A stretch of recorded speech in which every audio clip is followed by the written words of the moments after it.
잘 세고 오셨을 텐데 오늘 또 중요한 내용들을 저희 시청자분들께 전해주셨잖아요. 시황 매매에 대한 부분들, 시장에서 어떻게 보면 살아남을 수 있는 초강수 전략을 알려주셨는데 그러니까 아니 내가 이해가 안 되는 게 그거였어요. 왜? 아니 번거를 자 이렇게 생각해요. 자 이렇게 해서 여기 1400포인트도 잘 이제 레버리지까지 잘 써서 여기까지 잘 써갖고 이제 벌었어. 이만큼 눈덩이가 불어났어요. 이래 쭉쭉 눈 불리다 보니 눈이 커졌어. 네.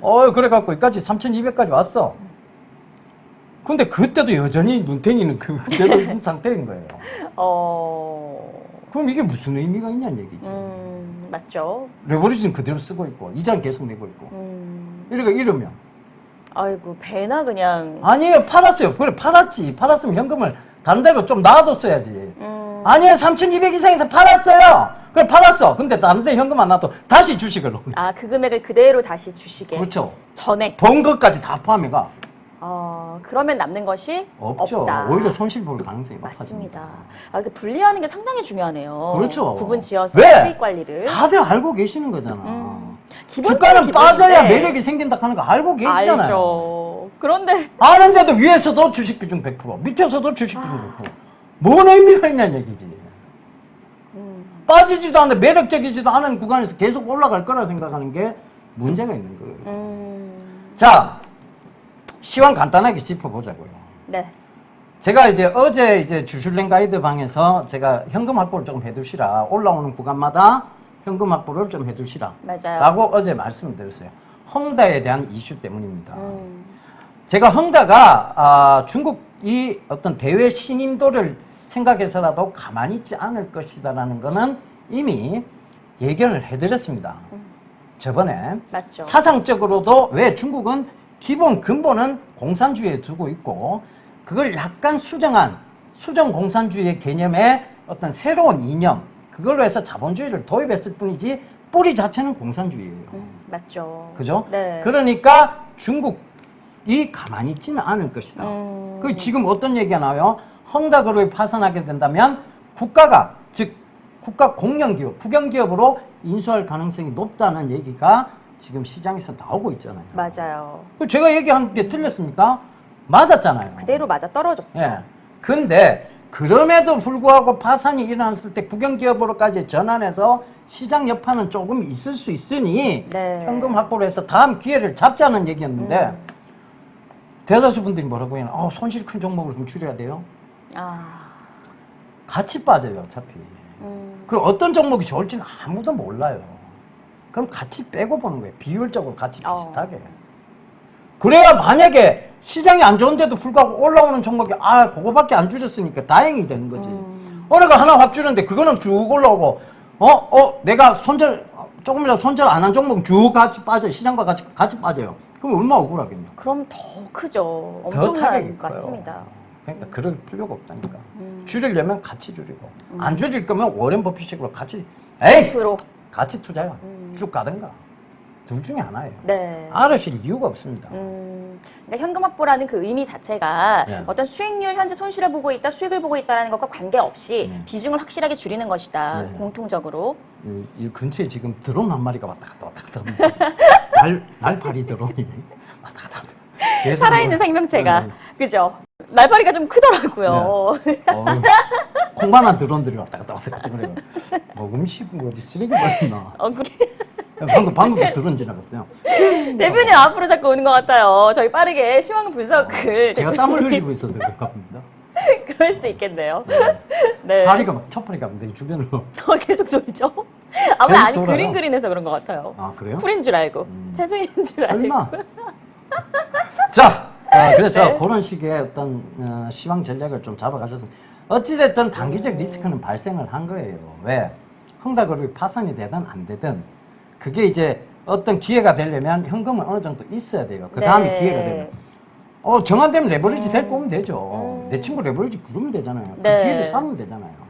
그렇죠. 그러니까 그때까지는 좀 봐야 되는 상황이고 어찌됐든 현금 비중을 좀 만들어서 만약에 정말 떨어져서 정말 이거는 뭐 이 구간에서는 절대 손해볼 일 없어 이런 구간에서 확 남는 거예요. 절대로 손해볼 일이 없는 구간. 네, 그렇죠. 그 구간을 그래서 기다리는 시황을 거. 살펴보는 거고 그 불확실성을 자꾸 살펴보는 거지. 이게 단기적으로 뭐 오늘 저점, 오늘 고점을 맞출 수 있으면 이거 말합니까? 그냥 계속 그것만 맞춰서 따라하죠. 맞습니다. 그걸 못 맞추니까 이러는 거예요. 맞출 수 있는 사람 없습니다. 오직 하나님만이 하십니다. 아시겠죠?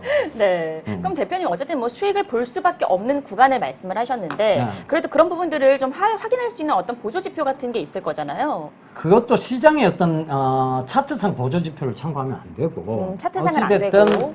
홍다그룹의 불확실성이 제거가 네. 돼야 시장이 제일 싫어하는 게 불확실성이잖아요. 맞아요. 이럴 수도 있다 저럴 수도 있다. 거기에 누가 돈 투자하고 싶겠어요. 맞아요. 확실하다 그럴 때 투자하고 싶어지는 거고 확실하다 그럴 때 매력이 생기는 거지. 네. 이 사람이 예쁘긴 예쁜데 뭔가 모르겠어. 이 사람 매력이 있어요? 그때는 없어요. 예쁜데 밤시간 작게 뭐 다 확인됐어. 낭비벽도 없어. 그럼 매력적이잖아요. 확인이 되었을 때. 그러니까 확인이 되니까 매력적인 거예요. 네. 어트랙티브 포인트가 푸악 올라오는 거잖아요. 맞죠. 그렇죠. 그럼요. 똑같죠. 그러면 그게 중요한 거잖아요. 그렇군요. 어쨌든 주식이나 사람이나 볼 게 비슷해요. 그러네요. 예. 살아 움직이는 그렇죠. 그 생명체. 매력이 생기는 거는 뭔가 확인이 됐을 때예요. 내 외면의 아름다움이 다 보였을 때예요. 그렇잖아요. 맞아요. 내면적 가치와 외면적 가치가 둘 그러니까. 다 확인이 되었을 때. 지금은 어찌됐든 외생 변수적 리스크가 생긴 거예요. 그때는 네. 약간 현금 비중 만들어 놓고 그 정말 매력적인 구간까지 떨어질 때 그때를 또 기회를 삼는 딱 사자가 딱 먹이 노리듯이 딱 보고 있으면 되는 거잖아요. 우리가 다 가르쳐 주잖아요. 이거는 맞아요. 언더슈팅이다. 여기서는 막 찔렀다. 그때 막 찔러고 진짜 올라왔잖아요. 네. 그걸 가르쳐 주려고 지금 방송하는 거고. 우리가 뭐하러 이 무료 방송해요? 그걸 다 아시라고 여러분들. 알아서 우리 같이 잘 먹고 잘 살아보자고 하는 거잖아요. 맞습니다. 근데 왜 참고를 안 하냐고. 그럼 뭐 시험 방송 뭐하러 해요? 할 이유가 없지. 종목만 갖고 계속 얘기하면 되지. 공시는 뭐하러 살펴봐요? 살펴볼 이유가 없지. 그렇죠. 그렇죠. 그러니까 맞아요. 자 공시도 자꾸 여러분들 헷갈려 하시는 것 같아서 확실한 공시가 아니면 안 들고 올 겁니다. 오늘도 제가 아무리 봐도 이거 가지고 확실하게 주가의 변동폭이 생길 거다는 공시가 없었어요. 그래서 안 들고 왔습니다. 그러니까 필요한 역시황에서 네. 힌트를 잡으시고 지금은 어찌됐든 리스크가 단기적 리스크는 발생했다. 맞습니다. 현금 비중을 조금 만들어 놓는 게 좋다. 근데 LG 이노텍은 그러면 어떻게 해요? LG 이노텍은 워렌 버핏식 투자하면 되죠. 돈 생기면 사면 되지. 아무 시황 매매하고 싶으면 지금 현금 좀 비중 만들었다가 다시 LG 이노텍 많이 빠진다 싶으면 다시 잡으면 되죠. 근데 9월 말쯤에 애플 발표가 있으니까 지금 주식 비중 줄이는 건 옳지 않겠다. 그럼 지금 들고 가야 되는 거죠. 네. 어떤 종목에 대한 이슈가 어느 정도 그렇죠. 확실한 부분에 그 종목의 이슈가 확실하게 보이고 미래가 보이면 그건 들고 가는 거예요. 워렌 버핏식으로 들고 가는 거예요. 그 시황 되게 안 좋다 싶을 때는 비중 줄이는 거고. 네. 그게 가장 현명한 투자 방식이에요. 어떤 방식, 다른 방식이 있을 수가 없어요. 그럼 뭐하러 시장 짚냐고. 종목만 얘기하고 차쁘지. 치 아프지. 그렇죠. 맞아. 항상 시황이 중요하다. 그렇죠. 네, 그다음 업종, 그다음 종목이다. 늘 저희가 이 3단계 항상 기억을 하시면서 대응을 시황 하시겠습니다. 업황 종목이에요. 네, 시황 업황 종목. 종목 먼저 선택을 하고, 업황이 별로 안 좋네. 시장이 별로 안 좋네. 이거 하지 마시란 얘기예요. 항상 시장이 우선이다. 그러니까. 네. 아시겠죠? 네, 알겠습니다. 어쨌든 뭐 이번 헝다그룹의 이 파산 위기에 대해서 어떤 그 불확실성이 해소되는 그 구간, 이제 그때 이제 시장이 비로소 이제 안정성을 되찾을 텐데, 어쨌든 이 헝다그룹 같은 경우에 그러면 불확실성이 해소된다라는 포인트 어떤 걸 좀 저희가 예측해 볼 수 있을까요? 그건 뭐 이제 시장에서 불확실성이 지금은 어디까지나 국영기업화 될 것이다도 추측이고 네. 불확실성이죠. 맞죠. 그러니까 그게 확실해지면 다시 시장을 들어온다고 봐요. 오히려 그것만 지금은 해소하면 들었다 놨다 자꾸 왔다 갔다 할 수밖에 없어요. 왜? 시장에 잠재적 리스크 헝다그룹이 하나 생겼죠. 그렇죠. 그다음에 아직 코로나 사태에 대한 리스크 계속 이어지고 있죠. 그러니까 이 3,200을 계속 못 들고 빠졌다가 다시 올라오고 빠졌다 다시 올라오고 반복한 박스권이에요. 어떻게 보면. 네. 그걸 뻔히 보면서도 여기서도 100%.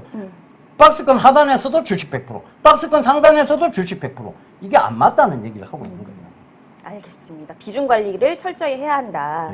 네, 이런 상황일수록. 그래서 어쨌든 뭐 여러 가지 그 외수 그런 변수가 리스크에 대한 해소에 대한 조짐은 우리 이소미 앵커가 물어봤지만 그거는 결국은 시장 해석에 따라 다르게 나올 수 있습니다. 그러니까 그걸 정확하게 예측할 수가 없어요. 왜? 중국 정부가 아직 뭔가를 얘기한 바가 없으니까 그거는 그 이후에 대처해도 늦지 않아요. 그런데 네. 지금 아직까지 위험자산 선호 현상이 있기 때문에 만약 이 리스크 내에서 많이 빠져준다면 그 불확실성이 해소되기 전이라도 잡아야 될 선은 분명히 나옵니다. 왜? 야, 이거는 언더슈팅이다라는 선이 있으니까요. 네. 그 선까지 좀 기다리면 되지. 그까지 안 오면 그냥 올라가면 지금 남아있는 걸로 수익 보면 되는 거고. 아시잖아요. 네. 그걸 왜 못해? 그 쉬운 거를. 이제 잘 아실 거라 생각해요. 예. 시청자분들께서 오늘 또 신문남을 통해서도 그렇고 또 시황을 통해서 현재 이제 상황들을 좀 잘 명시해 주셨는데 어쨌든 지금 뭐 외생 변수적 리스크, 헝다그룹의 리스크뿐만 아니라 코로나 확산세 이 부분 리스크도 여전히 잠재하고 있기 때문에 어떻게 보면 이제 포인트 3,200선 박스권 구간을 계속해서 횡보해 가고 있으니까 비중 관리 철저히 해야 한다라는 말씀과 언더슈팅 구간을 노려보자 이 부분 정확하게 짚어주셨습니다. 언더슈팅 구간도 채널과 함께 하신다면 노려볼 수가 있겠죠, 대표님? 예, 예. 그럼 네. 계속 얘기 드릴 거니까. 알겠습니다. 아시겠죠?